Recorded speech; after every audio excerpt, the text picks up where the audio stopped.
Okay, so if you've been keeping up with my channel lately, you may have picked up on a number of subtle implications that I've been dropping that I don't think She-Ra and the Princesses of Power is a very good show. There are good episodes of She-Ra? How did I put up with this bullshit for 4 seasons? Very subtle implications. Yet despite my frequent complaints about this show's substandard quality, the fact remains that I watched the whole thing, beginning to end. Because despite how much I complain about the show's numerous basic mistakes, it does have some good stuff. Not a lot, but some. I think it's probably the reason why I stuck with the show, because despite how frustrating it is to watch, it's all the more fascinating when it gets something right. Because of this, I thought it would be a fun little thought experiment to go through every single episode of She-Ra and try to find at least one thing I liked about it. It can be anything, from a funny line, to a specific character interaction, to a certain musical cue, or even something as simple as a character's design. As long as it's in the episode, anything and everything is fair game. Now, the premise of this thought experiment comes with a rather large caveat that I ought to address right out of the gate. I am going through a show that I hate, and finding stuff that I like about it. The premise of this project alone screams cognitive dissonance, which is why I think it prudent to lay out some ground rules before we continue. First, the creative decision does not have to be unique to the episode, but if it isn't, I can only mention it once. Like if, for example, I want to talk about the transformation sequence, I can only bring it up once. Second, if it's an episode that I've talked about before, it can't be anything that I've praised it for in the past. That one joke in Flowers for She-Ra that I laughed at? Wait, is that what happened to our horse? Yeah, that's not going to be on here. And third, no ironic enjoyment. These have to be genuinely good creative decisions that I like. As much as I'd like to include the awkward animations throughout the show, including that stuff would completely defeat the purpose of the list. Also, just to give you an idea of just how hard it was to find something I genuinely liked in a given episode, and because going through every episode of the show is the perfect time to do this, I'm going to be ranking what I thought of each episode on a scale of 1 to 10. So, with all those logistics out of the way, this is one good thing from every episode of She-Ra and the Princesses of Power. Ready? Go! Season 1! The Sword, Part 1! The Sword of Protection's design reminds me a lot of the Moonlight Greatsword from the Soulsborne series. That doesn't make it a good design, I'll grant you, but anything that reminds me of Dark Souls is gonna get a thumbs up from me. The Sword, Part 2! Low bar perhaps, but I really appreciate that the first thing Glimmer does after witnessing Adora transform is try to take the sword from her. As far as she's aware, Adora is a Horde soldier who just transformed into a 7-foot tall super soldier, and the source of her transformation seems to be the sword, so of course her first thought is to take it.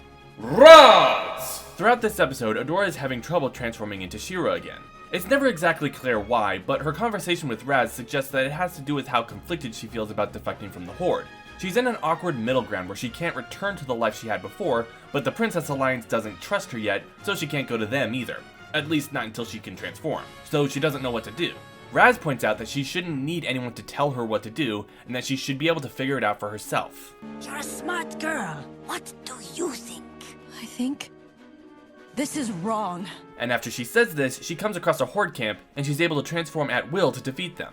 It's not a particularly well-written scene if I'm being honest, but I like it because of the message that your loyalties should always be to what you know is right, and not to any particular people or group. An obvious message to be sure, but still a good one, and it doesn't feel the need to spell it out for the audience, which I can appreciate. It's also the closest the show ever comes to defining any sort of limitation for the power of She-Ra. That doubt and a sense of conflict inhibits Adora's ability to transform. Flowers for She-Ra! Every Horde camp is laid out the same. A blink and you'll miss it line that has no relevance at all for the rest of the show, which is a shame because not only is it one of the few examples of good world building in the show, it's also a detail lifted straight out of history. The Romans would always design their forward operating bases with exactly the same layout, all being exactly the same size, and the roads leading into them going from east to west and north to south. They were called castra, and they were designed that way so that every soldier in their army would be familiar with the layout of their base, no matter what part of the empire they were transferred to. And considering the Horde's war with the other kingdoms is supposed to span the entire planet, it makes sense for them to adopt a similar strategy. Methinks someone on the writing staff is a fan of game theory. Seagate! I do not like Narcolepsy as a character, but I've got to admit, her reasoning for agreeing to join the Princess Alliance is not only sound, but also a half-decent character moment and pretty damn funny to boot. The Horde almost destroyed my home. I want to help fight them. Plus, your friend over there can turn into a 8-foot tall lady with a sword, and I want her on my side. System failure! Entrapta is the best character in this show, fight me, and she makes that abundantly clear in her debut episode with a host of fantastic and hilarious lines, including, Welcome to drill! Things are usually really fun around here, but right now it's all gone a teensy bit deadly. You're abnormally tall. Hello. I like your sword. It's first one's tech, right? Can I touch it? But why would that make She-Ra sick? Well, I'd have to take her apart to be sure. Wow, the door is infected too! It won't let us in! That is so smart! And awful. We're all gonna die. and my personal favorite, I don't have enough energy to teleport us all. Not without leaving someone's legs behind. I'll give up one of mine if you give up one of yours! Oh, that is hardcore! Shadows of Mysticor! During a brief exposition dump, Glimmer's aunt Cass mentions that Glimmer's father Micah was her brother. This might seem obvious to you and me, given that Glimmer repeatedly refers to her as Aunt Cass. It's not that hard to put the pieces together, but hearing that little tidbit prompts this exchange between Adora and Bo. Wait, Glimmer's dad was your brother? Adora, do you know what aunt means? No, I was just hoping someone would eventually explain. Princess Prom! Something I noticed while editing my review for this episode is that if you pay close attention to Scorpia in this episode, you can see exactly how she smuggles the explosives into the palace. When she and Catra first get to the party, you can see these really big rubies adorning the waistband of her dress, and they stay there right up until the scene where she plants the bombs. Those gems are the explosives. Of course, that doesn't explain why she didn't just have Lonnie and Kyle smuggle the bombs in. After all, it was so easy for them to sneak in and pose as palace guards that they did it off screen. No princess left behind! The scene where Catra gives Adora the Moonlight Greatsword back is probably the best scene in the entire season. Quite apart from being really well directed and animated, it's set up beautifully at the start of the episode and serves as an excellent insight into Catra's character and motivations. At the start of the episode, Shadow Weaver steals the credit for Catra's victory at the All Princess Ball, meaning that victory is now meaningless to her. In giving the sword back to Adora and allowing her to escape, knowing that Hordak would shoo Shadow Weaver out for a set escape, she's getting revenge on Shadow Weaver for taking credit for her win. As she explains in the following episode, If she wants to take credit for my plans, she can take the blame, too. it's a scene that demonstrates that the Horde is little more than a means for her to get ahead in life, and she has no real allegiances to them beyond what they can do for her. Great direction, great animation, great writing. Everyone rolled a nat 20 on their performance check for this scene. Seriously guys, great job. The Beacon! During the events of No Princess Left Behind, Shadow Weaver imprisons Glimmer in a force field thingy to keep her from using her teleporting abilities to escape. But when Shadow Weaver threatens to wipe Adora's memory right in front of her, Glimmer manages to force her way out and save Adora. This might seem like an ass pull, and it kind of is, but forcing her way through Shadow Weaver's trap puts Glimmer's teleporting ability on the fritz. Every time she tries to teleport, not only does it not work, but it actively hurts her to try it. Most of this episode sees Glimmer dealing with her glitchy powers and trying to keep the fact that she can't teleport anymore from her mom, for some reason. Honestly, I'm not a fan of how she responds to her teleporting ability glitching out, but I do like that she has to deal with far more reaching consequences for her behavior at the All Princess Ball, besides the more immediate consequences of being captured. Still waiting on my 1,000-word essay though. You were serious about that? Promise! Something I didn't get a chance to mention in my review for this episode is how Promise informs Adora and Catra's core character flaws going forward. Adora has a tendency to blame herself for anything and everything going wrong, regardless of how much or how little she's actually responsible for something, and Catra has an inability to accept responsibility for her actions if things don't go her way. The origin for both of these attitudes is seen in that linchpin scene I talked about in the review. Light Hope! While there are many plot holes and inconsistencies in the show's world building, this episode has the most consistently good world building in the show, at least in the first season. The first ones being the first settlers of Etheria, the whole planet being full of so much First Ones tech that it runs through the planet's core, how the princess's powers are connected to the runestones, how the runestones regulate the planet through the princesses, and how the Horde's war with the other kingdoms is throwing the delicate balance between the runestones in turmoil, and we even get a brief glimpse of the Shiro before Adora and how she pulled Etheria into a pocket dimension called Despondos for reasons that aren't explored until much later. It's a big enough exposition dump to feel worth the build-up, but still leaves enough unexplained to leave you wanting to know more. If that's not indicative of a good exposition dump, I don't know what is. The Battle for Bright Moon!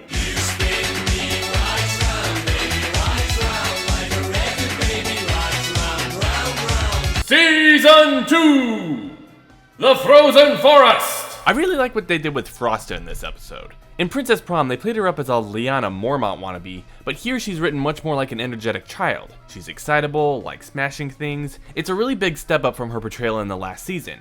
You could argue that it doesn't make for particularly consistent characterization, but you could reconcile the differences in her character to her just being deliberately more formal as a means of upholding the traditions of the All-Princess Ball. It has a lot of rules and traditions tied to it after all. And even if you can't reconcile those differences, well, she sucked in that episode anyway, so who cares? Ties that bind! Line number 437 seems to be having some sort of existential crisis. Signals! This episode's big mystery revolves around an abandoned village and the gang trying to figure out what scared the people away. It's pretty obvious what scared them away right off the bat, what with the ghosts flying about the place, but the big twist is that they're actually holograms being projected by a First One's antenna that powered up when Catra used the Black Garnet to disrupt the planet's ecosystem last season. It's a perfectly serviceable twist on its own, but what gets it on the list is this observation Adora has as they're turning the antenna off. These are First Ones? I've been thinking of them as these big epic figures, but they're regular people. You don't always see fiction take the time to humanize their ancient long-lost civilizations, and I really appreciate it whenever writers take the time to do that. Roll with it! This episode is supposed to be an homage to D&D and other tabletop games, and one of the best jokes around that premise is when Frosta shows off her character to the other princesses. What's that pink blob next to her? Her sidekick, Glimmer. What? Whiteout! Catra infects Adora with a piece of First One's tech that causes her to go berserk and eventually act high as a kite when she transforms back into her regular form. Through plot shenanigans, the Arctic base that this episode takes place at gets attacked by bug monsters, and Bo, Glimmer, and Atrapta deduce that they need to destroy that disc that Catra used on She-Ra to get them to stop attacking. But Catra isn't willing to surrender control over She-Ra, which prompts this exchange. We have to destroy the disc. Guess I must have lost it. Oh, Catra, it's in your pocket, remember? Have I mentioned yet that Entrapped is the best character in this show? Light Spinner! This episode delves into Shadow Weaver's past, and we get some insight into her philosophy and worldview. It's established in this episode that princesses are born with innate magical abilities that are naturally stronger than the more typical magic users. Shadow Weaver, who was once known as Light Spinner, was one such magic user, and she has to work and develop her powers in order to become stronger. This episode mostly focuses on her relationship with Micah, Glimmer's long-lost father, and her being a mentor to him to develop his magical abilities. When she learns just how gifted Micah is, she becomes obsessed with molding his abilities to make him stronger, which is a pattern of behavior we see repeatedly from her throughout the show. I think she realizes that she can never be as powerful as the princesses or Micah, and so is trying to live vicariously through them by driving them to develop their powers. It's why she takes a special interest in Adora at the expense of Catra, like a dark mother figure. It's really fascinating.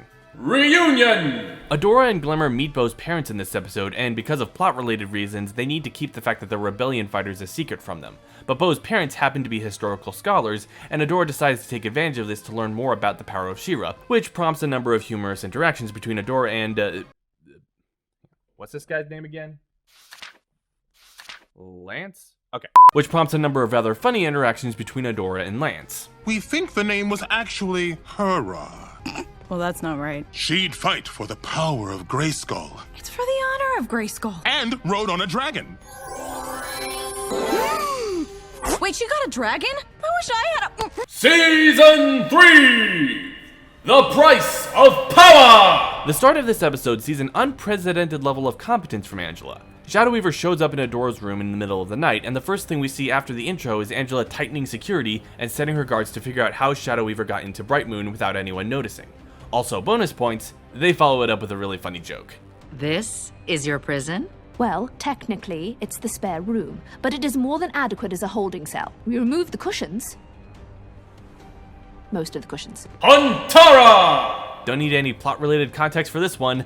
This face Glimmer is making right here, this is my morning face, and I love it. Once upon a time in the wasteland! In this episode, Catra succeeds in capturing Adora and friends and is all set to drag them all back to the Fright Zone before Scorpia stops her, pointing out that they don't really have to go back, that they could just live out in the Crimson Waste, free of the Horde, the princesses, and the war. Catra is noticeably tempted by this offer, right up until she interrogates Adora and learns that Shadow Weaver escaped the Fright Zone specifically to go help Adora. From this, Catra becomes enraged at Shadow Weaver, essentially being rejected by her only mother figure yet again in favor of Adora, which leads to what is quite possibly the best line delivery in the entire dang show. We are going back. We are going to open a portal. And we are going to crush them all. Moment of truth! Something I didn't find out until well after I finished the show was that Entrapta was specifically written to be on the autism spectrum, and I think that's especially clear with this conversation she has with Adora. Adora is trying to convince Entrapta that opening a portal out of Etheria's pocket dimension would be a bad idea, and you clearly see that they're operating on two completely different levels. She does eventually get through to her though, arguing that the portal would simply not work because of what the previous She-Ra did to put their planet in the pocket dimension to begin with. I have noticed some anomalies in my portal trials. Maybe I should run more tests. And the cherry on top of the cake is how she ends the conversation. You won't try to escape if I just pop out for a quick sec, will you? No? Okay, great. Really appreciate it. Remember! Catra opens the portal at the end of the last episode, and the result throws everyone into this alternate reality where everything seems to be fine, but things quickly start falling apart.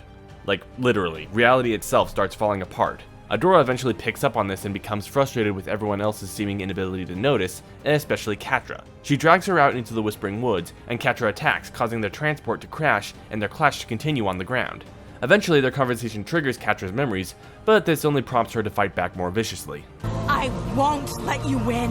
I'd rather see the whole world end than let that happen. Some men just want to watch the world burn. The portal! One of the side effects of reality collapsing in on itself is that nobody realizes it's happening until they remember how they got there in the first place. In this version of reality, Micah was never captured and killed by the Horde, and so he's living happily with Angela and Glimmer. Angela eventually does remember the events that brought them to this alternate reality, and tells Micah that she can't let sleeping dogs lie because the life they're living is not real. This is perfect, my love. But it's not real. I miss you so much. But Glimmer needs my help, and I can't stay with nothing but memories. It's a powerful line and a powerful moment, but what really earns it this spot is this reaction from Micah once Angela flies off. Angela, wait! I'm not... This reaction from Micah is meant to foreshadow the fact that he's still alive. That brief moment of realization is him remembering his life before the portal was turned on, and I feel like what he was about to yell to his wife is pretty self-explanatory. Angela, wait! I'm not dead! Season 4! The Coronation! I really like the emotional breakdown Glimmer has when they're fighting the Bright Moon Guardian. Glimmer confesses that she can't teleport her friends out of danger because she's been reluctant to recharge her magic after her mom sacrificed herself to close the portal at the end of the last season. Recharging would mean taking the Moonstone's full power for myself. It would mean admitting that she's really gone. It'd probably have more of an emotional punch to it if all the slice of life crap in this episode wasn't so horribly contrived, but it's still a good scene. The Valley of the Lost! This episode introduces a shapeshifter that infiltrates the Horde disguised as Scorpia, and when Scorpia walks in on the shapeshifter and Catra, she... well, I honestly can't quite believe it, but Scorpia actually has a funny line here. Hordak probably cloned me. I signed a lot of paperwork at some point. Flutterina! Name notwithstanding, I actually really like Double Trouble. They've got this palpable love for acting and coming up with the best characters in order to fit into any given scene. To this end, they've also got this fixation on understanding their marks on the deepest level in order to properly imitate them. It's a characterization that fits perfectly with how they're presented, and it's what allows them to play an essential role in Catra's character arc later in the season. Pulse! So remember that pattern of behavior from Shadow Weaver I mentioned? The one about being a sort of dark mother figure to people she thinks have great magical potential? Well, she repeats that pattern here by taking a special interest in Glimmer, reasoning that since her father was a powerful sorcerer and her mother an angelic being, she has the potential to be more powerful than either of them. Makes sense that Shadow Weaver would go for Glimmer next, seeing as she harnessed Glimmer's power to teleport into the Fright Zone in Season 3. Protocol! During a deadly spore fall, Light Hope's system gets corrupted and starts going through the process of rebooting. Adora tries to take advantage of this to ask Light Hope some questions that she's been repeatedly dodging, concerning the first ones, the Horde, and Mara, the She-Ra before Adora. But since Light Hope's memories haven't fully loaded yet, the only thing she can bring up is a memory of Mara bringing her a bunch of flowers. I thought they might liven the place up. It must be hard being stuck in here all the time. It's a sweet scene, but the bit that makes the list is this episode's final stinger when Light Hope deletes the memory after Adora leaves the castle. This memory should have been purged per directive of the Heart of Etheria project. Permanently delete. Princess Scorpia! But of course you wrote it. Yeah, you're Scorpia. That's just what you do. What did I expect? I mean, how can you possibly be this useless? You're a bad friend. Did Scorpia just develop?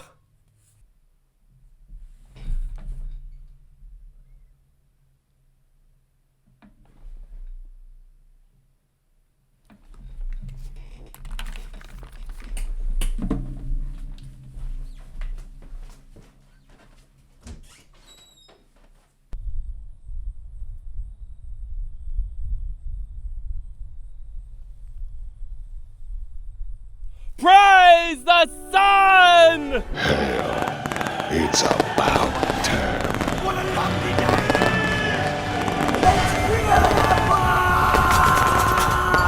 The mysteries! Narcolepsy's joke with the lightning was kind of funny. I guess. Boys' night out! There is only one joke in this episode that made me laugh. You just got back from scouting the southern coast. What does it look like?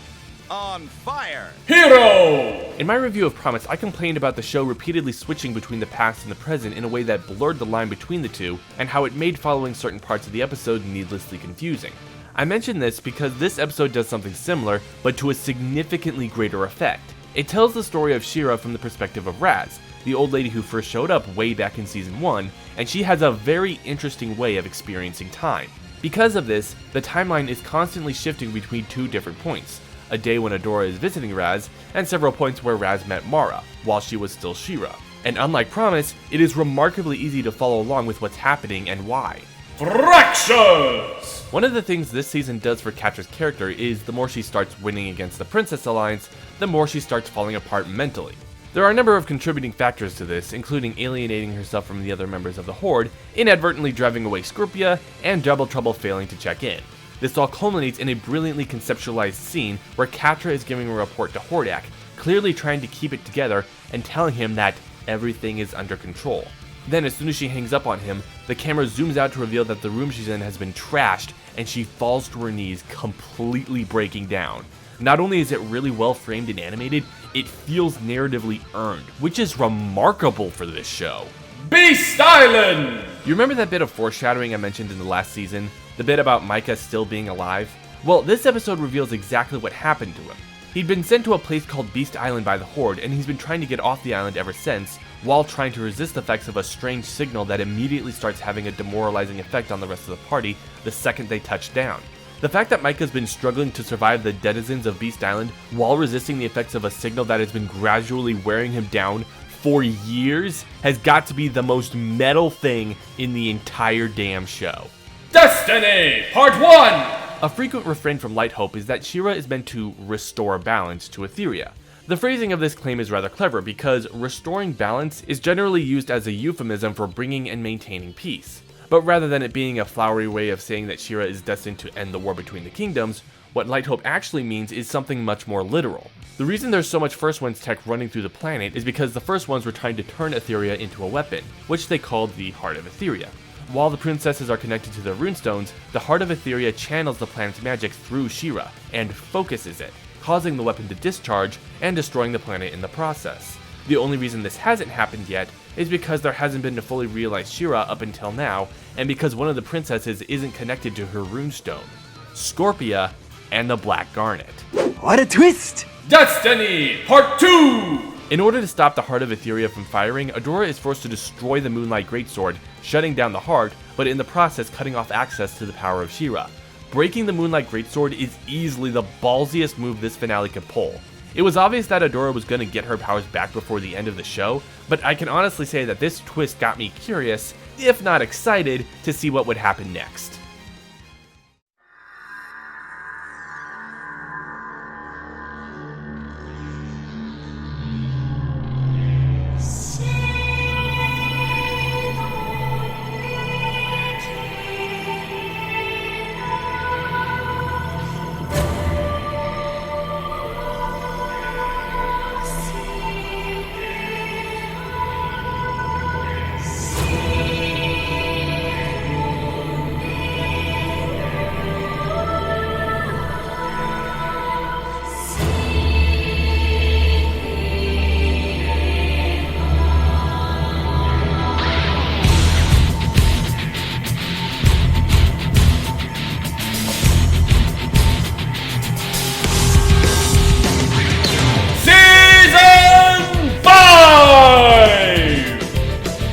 Horde Prime! I really like the way Horde Prime is characterized in this episode. He's got this cool and collected feel about him that I really dig, and the way he talks gives you this impression that he always knows a lot more about a given situation than he lets on, which is appropriate considering that he has the ability to see through the eyes of any of his clones or robots. I also really appreciate that Hordak's voice actors allowed the chance for some fucking subtlety for once, as opposed to yelling and growling all his lines all the time. Get out!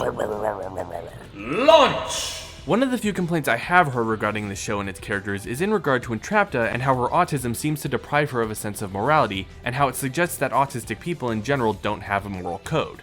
Now, I'm not going to go into whether or not Entrapta's autism is a healthy depiction, as I simply don't know enough about that subject to judge it with any degree of authority, but I will contest the notion that Entrapta doesn't have a moral compass.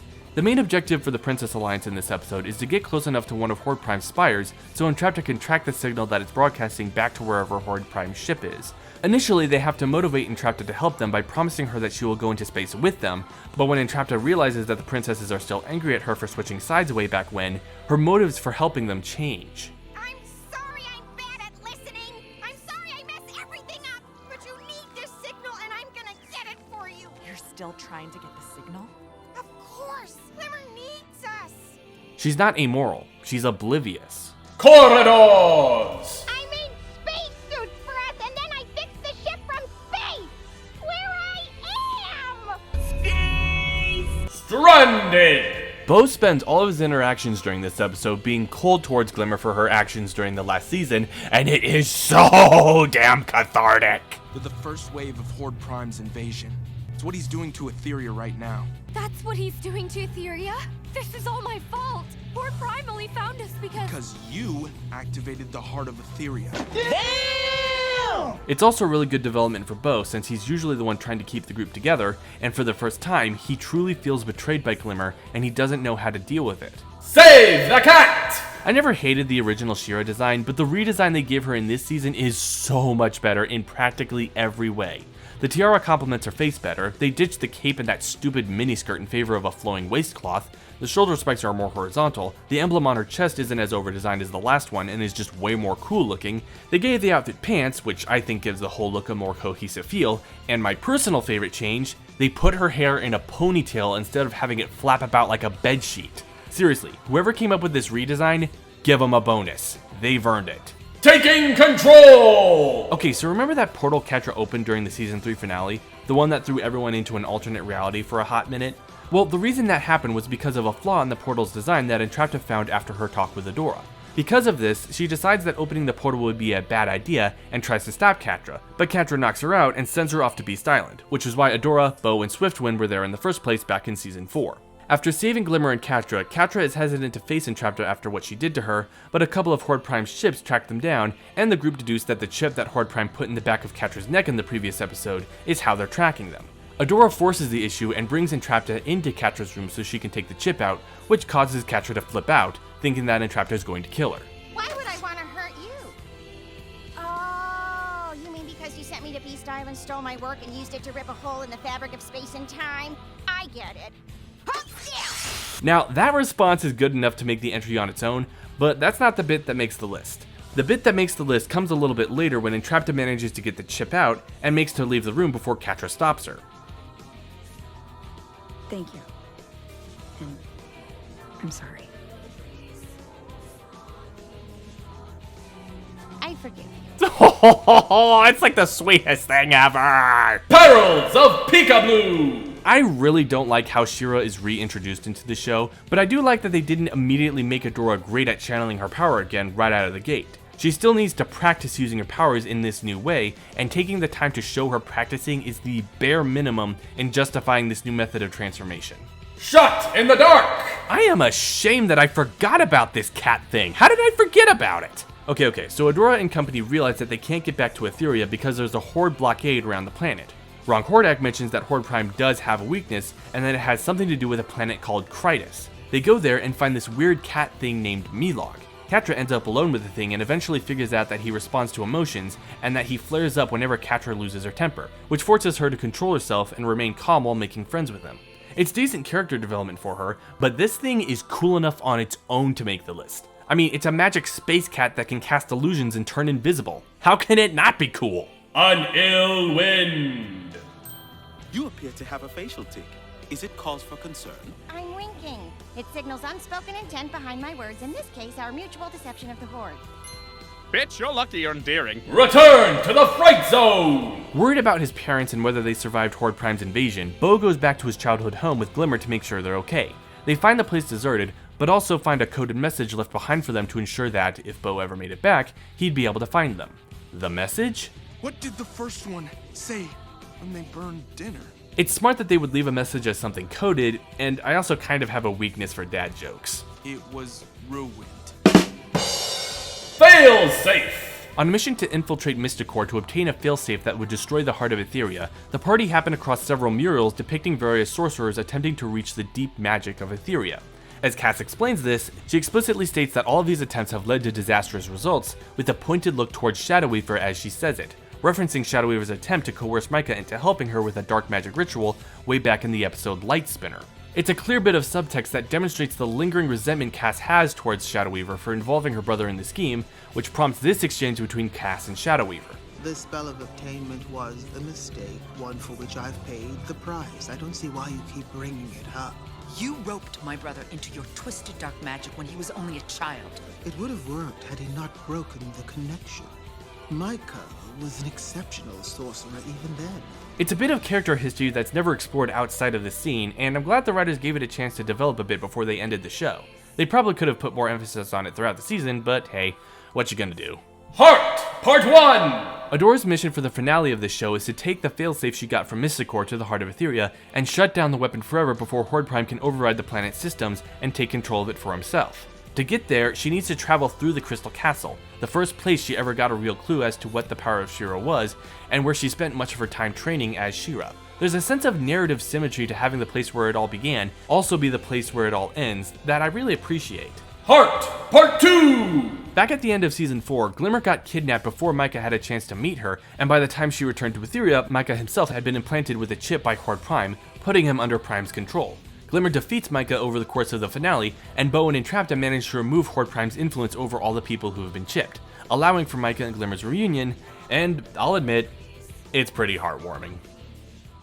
Well, they say all good things come to an end. What's that got to do with this show?